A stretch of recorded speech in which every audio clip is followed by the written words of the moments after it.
An old woman picks up a homeless baby on the roadside, failing to notice the $1 million necklace around the infant's neck. Having just been driven out by her urban daughter-in-law, she can't bear to leave the abandoned baby and decides to take it back to the countryside as her grandson. 5 years pass, and the old woman raises the little boy by sweeping streets.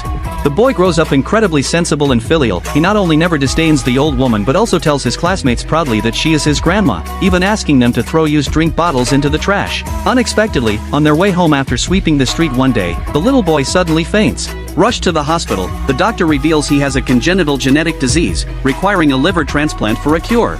The old woman's liver is a perfect match, but doctors warn that at her age, the surgery risk is drastically higher, and the post-operative recovery will be extremely slow. However, having treated the boy as her own grandson for years, she sells her countryside house to raise the surgery fees. Even the doctor feels it's not worth it, muttering that the boy might have been abandoned by his biological mother because of this very disease.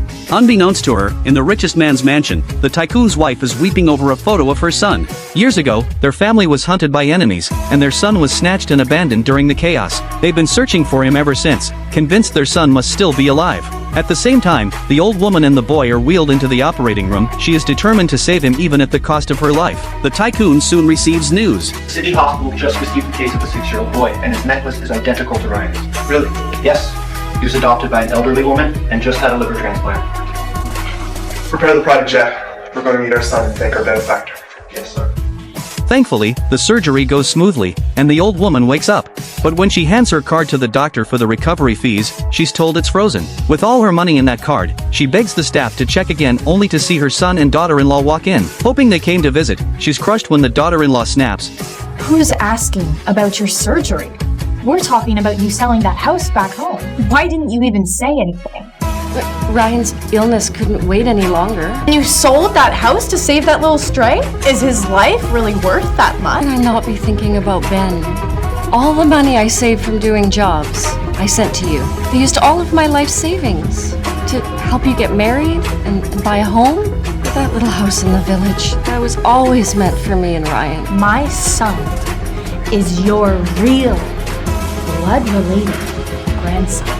All your money should be ours. You old hag, always after our money. The money-obsessed daughter-in-law grabs the old woman's life savings and drags her husband away. Desperate, the old woman falls to the ground, crying, "My illness can wait, but leave $20,000 for the boy." The heartless son and wife ignore her, strutting out with the money. Overcome with grief, the old woman faints right as the boy's biological parents arrive, ordering their assistant to assemble the country's best medical team for her. After a week, she finally wakes, and the boy takes her to the luxurious manor his parents prepared. This is...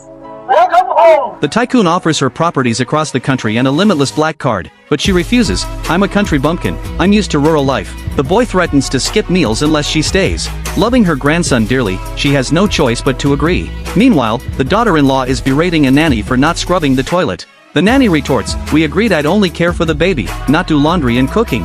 Fed up, the nanny quits on the spot. The scheming daughter-in-law complains, 6 nannies in a month. "If no one takes care of the baby, my parents will have to do it." But her lazy mother doesn't want to babysit, so she suggests calling the old woman. Immediately, the old woman's son calls, demanding she do her duty and take care of their grandson.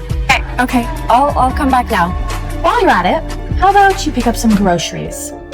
We'll need dinner when you get back.